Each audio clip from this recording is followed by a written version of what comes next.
तो क्या लग रहा है कि हाथी किस करवट बैठने वाला है, कांग्रेस के या सपा के? तो अगर तो ईवीएम से चुनाव होंगे तो क्या बसपा 2024 का चुनाव लड़ेगी, नहीं लड़ेगी? वह भी आपको लगता है कहीं ना कहीं परिवारवाद कर रही है बहन जी? लगता है कि जो आकाश आनंद जो चेहरा दिया है बहन जी ने, यह अभी 2024 के अंदर क्या बदलाव करके दिखाएंगे? जो आकाश आनंद है, लोग कह रहे हैं कि अभी योग्य नहीं है, अभी और अनुभव लेना चाहिए। इस तरीके से परिवारवाद को बढ़ावा है या उनकी सही कोई सोची समझी साजिश है? नमस्कार, मेरा नाम है सुरिंदर सिंह और आप देख रहे हैं एसएम न्यूज़। बसपा का सुनते ही बहुजन समाज के ताकतवर गद्दावर लोगों की याद आ जाती है। आज हमारे से उन्हीं में से एक गद्दावर नेता हैं, नेता कहें, समाज सेवी कहें, और हर समाज के कार्य में आपको नजर आ जाएंगे आरपी सिंह जी, जो किसी नाम तारीफ के मोहताज नहीं हैं। लगातार मान्यवर काशीराम साहब के साथ कंधे से कंधा मिलाकर कार्य करा। यहीं पे बात खत्म नहीं हो जाती है। बसपा सुप्रीमो बहन कुमारी मायावती की भी रणनीति को तैयार करने का कार्य आरपी सिंह ने करा। मतलब आप समझिए कि जो बहनजियों की रणनीति होती थी, कहाँ पर किस तरीके से काम करना है, किस तरीके से लोगों को टिकट वितरण करना है, कहाँ पे हमें से कौन सी जाति धर्म के समीकरण पे काम करना है, उन सभी रणनीतियों के साथ रहते थे आरपी सिंह जी। स्वागत है सर आपका हमारे चैनल में। सर, आपने एसएम न्यूज़ से मुझे बहुमूल्य समय दिया। आप और देश के सभी महान पुरुषों के लिए मेरा जय भीम नमो बुद्धाय। बसपा एक मिशन है जी। बाबा साहब ने मिशन को 1949 में जो 26 नवंबर को भारत का संविधान दिया जी। वो बौद्ध धर्म की नीति पे समानता, समरसता, भाईचारा बनाने के लिए सभी रूप में आर्थिक, राजनीतिक, धार्मिक और सामाजिक जो आपस में समरसता पैदा करने वाला है, जी। ऐसा बाबा साहब ने एक संविधान भारत को दिया। जी।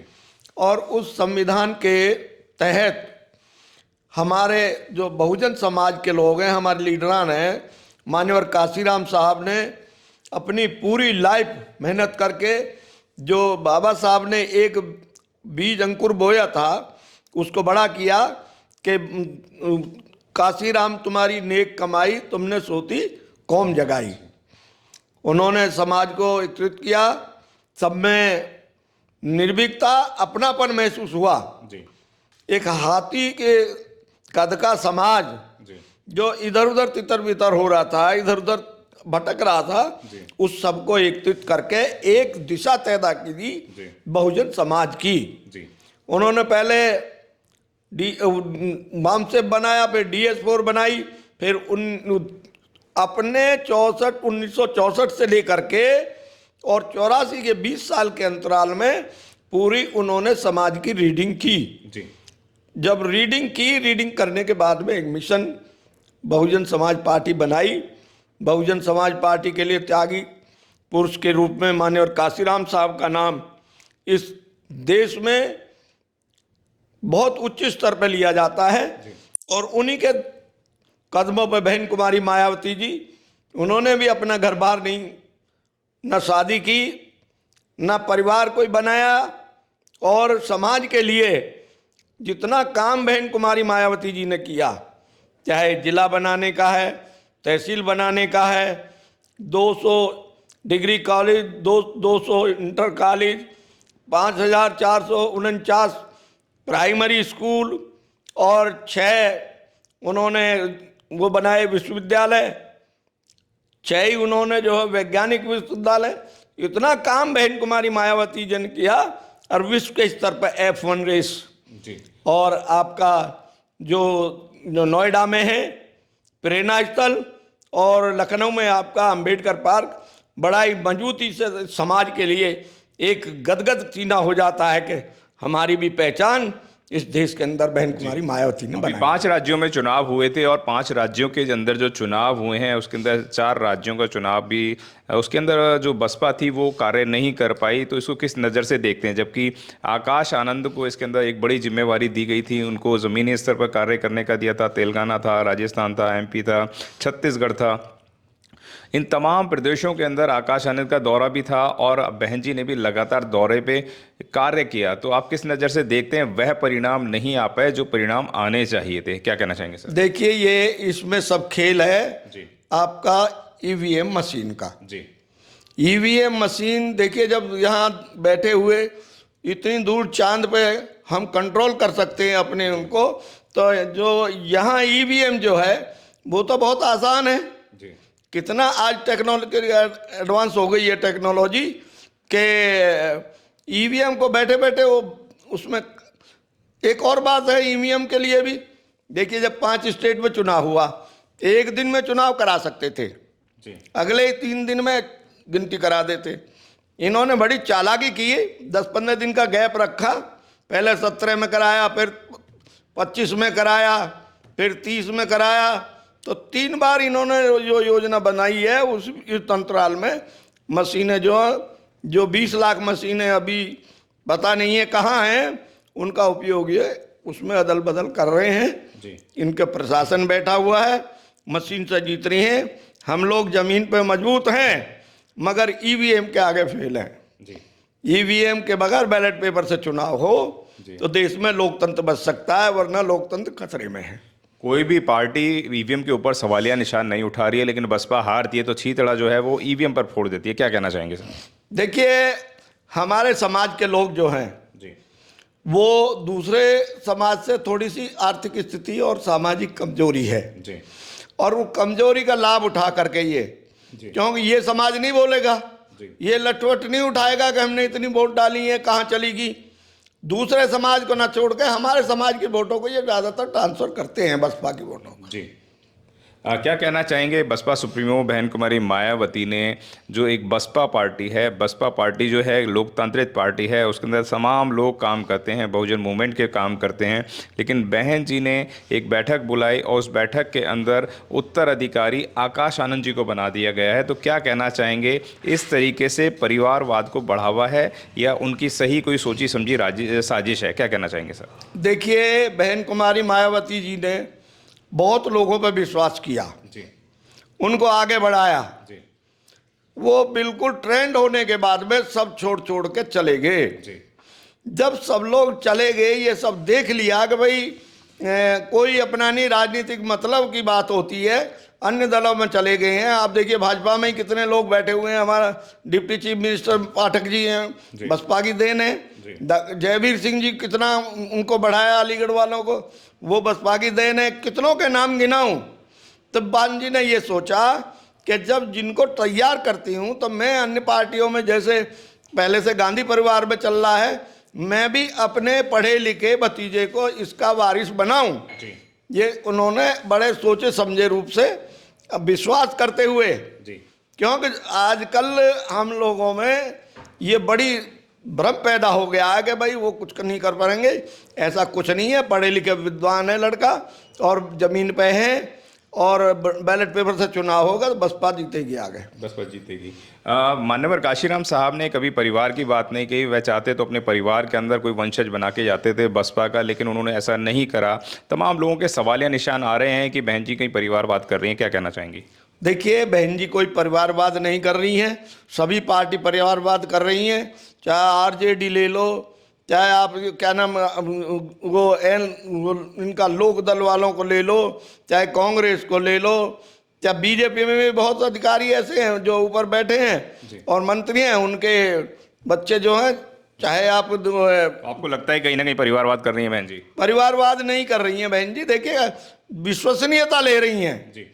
जब किसी ने विश्वास नहीं दिया तो अपने बच्चे पे विश्वास करके उसे बढ़ा के देख रही हैं, लग रही हैं, और वो चल रहे हैं, मेहनत कर रहे हैं। ऐसा कुछ नहीं है, कामयाबी बसपा को मिलेगी, और बिना बसपा के 2024 में कोई भी केंद्र की सरकार नहीं बनेगी। जी क्या कहना चाहेंगे कि जो आकाश आनंद है, लोग कह रहे हैं कि अभी योग्य नहीं है, अभी और अनुभव लेना चाहिए, जबकि 6 साल से वो लगभग कार्य कर रहे हैं। तो अभी क्या लगता है कि अभी परिपक्व तैयार हो गए हैं ये इतनी बड़ी कमान संभालने के लिए, पूरे देश के अंदर नेशनल लेवल पर काम करती है? क्या कहना चाहेंगे सर? देखिए, ऐसा है कि उनको जिम्मेदारी दी गई है।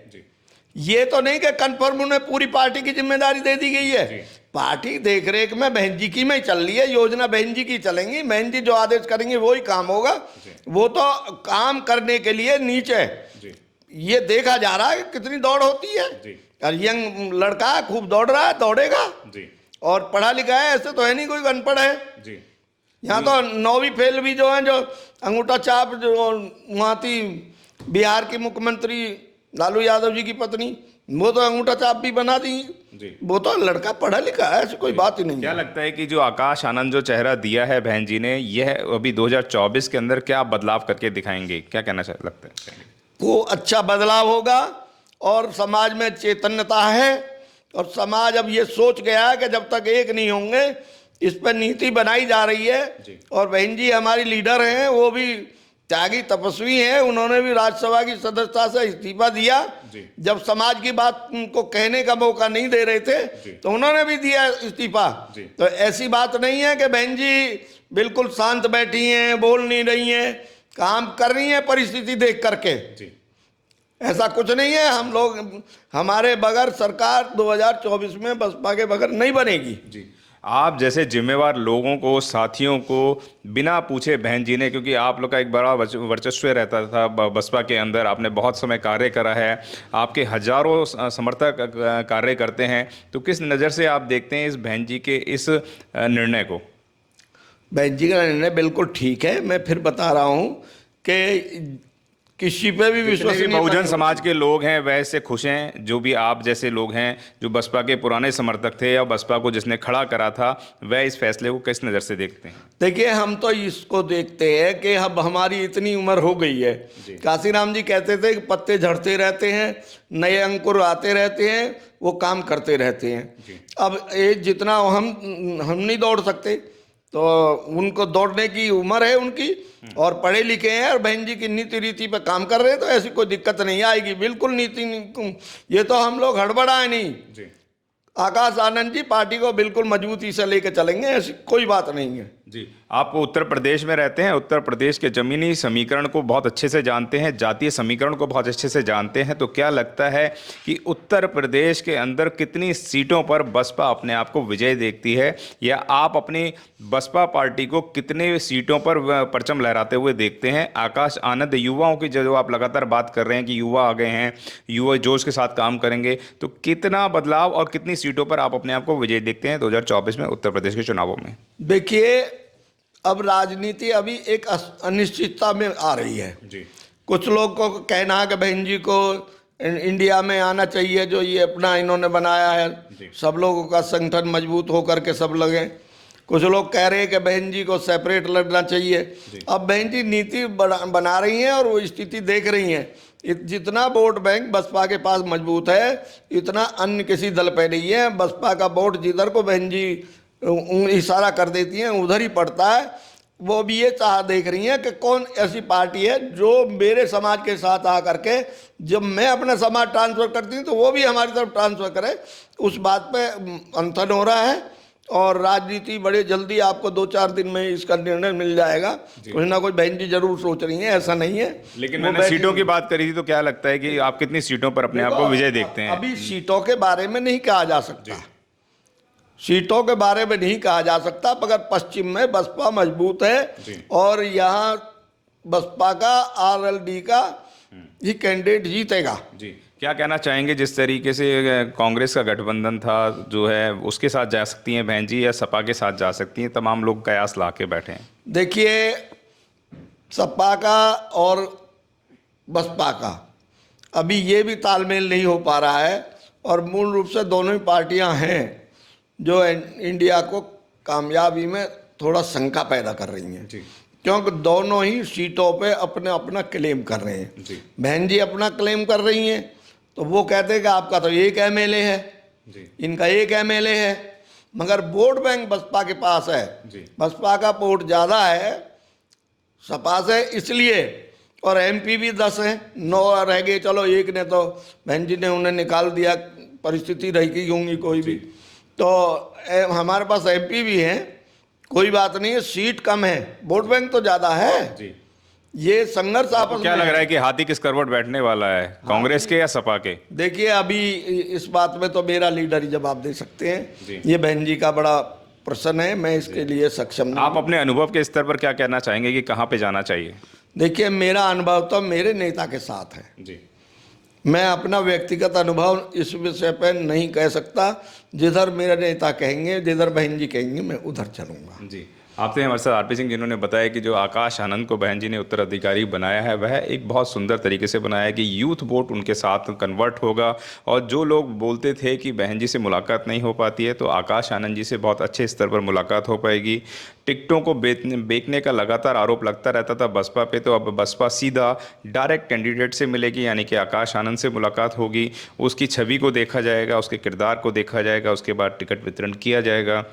और ये सारा जोश कहीं ना कहीं जो है 2024 के अंदर देखने में नज़र आएगा। तो क्या लगता है, एक मैं आखिरी सवाल चलते चलते आपसे जान लेता हूँ, क्या ईवीएम को लेकर के सड़कों पर आएगी बसपा, क्या कहना चाहेंगे सर?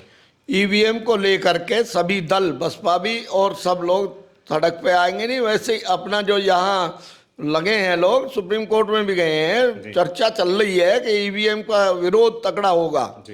ईवीएम को हटाना पड़ेगा, तभी 2024 का चुनाव से कामयाबी मिलेगी, ईमानदारी क्या से लगता है कि 2024 के चुनाव ईवीएम से होंगे या बैलेट पेपर से? हम तो कह रहे हैं कि बैलेट पेपर से चुनाव हो। जी। एक बीजेपी पार्टी है जो ईवीएम पे चाहती है। जी। ईवीएम पे क्यों चाहती है चुनाव? और जी, जब हमारे पास इतनी फोर्स है और सारे संसाधन हैं, तो पूरे भारत में क्यों नहीं एक दिन में चुनाव कराया जा सकता, 3 दिन में कराया जा सकता। 2-2 महीने चुनाव पड़ा रहता है, मशीनें बंद पड़ी रहती हैं। इनका प्रशासन है, इनका राज है, उसमें ईवीएम के साथ में और घपलाबाजी हो जाती है इसी दौरान में। क्या लग रहा है तमाम पार्टियां संगठन आएंगे 2024 में चुनाव ईवीएम से या बैलेट पेपर से? देखिए, बैलेट पेपर से मांग है और भाजपा ईवीएम के लिए कह रही है। अभी तक वो ये दिखा रही है।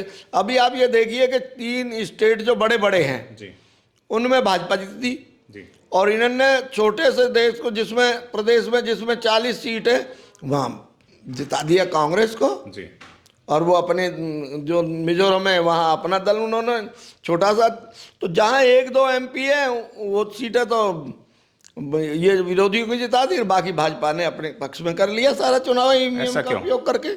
ऐसा क्यों? ईवीएम में हेराफेरी है, जी, ईवीएम से हुआ है। जी। तो अगर ईवीएम से चुनाव होंगे तो क्या बसपा 2024 का चुनाव लड़ेगी नहीं लड़ेगी, वह भी बताएं। देखिए, चुनाव तो पार्टी लड़ेगी जी, और ये बहन जी का निर्णय है। आप फिर उसी बात पे आ रहे हैं, ये बहन जी निर्णय लेंगी, हम बहन जी के निर्णय के साथ हैं। चुनाव में हमारा, बहन जी सबका बैलेट पेपर चुनाव कराने का पूरा इरादा है। बाकी संघर्ष करते रहेंगे, जी। चुनाव तो लड़ेंगी बहन जी, ऐसा तो नहीं। अगर आपने अभी तक हमारा चैनल सब्सक्राइब नहीं किया है तो सब्सक्राइब करें और घंटी का बटन बिल्कुल भी दबाना ना भूलें ताकि सभी लेटेस्ट खबरें पहुंच सकें आप पे सबसे पहले।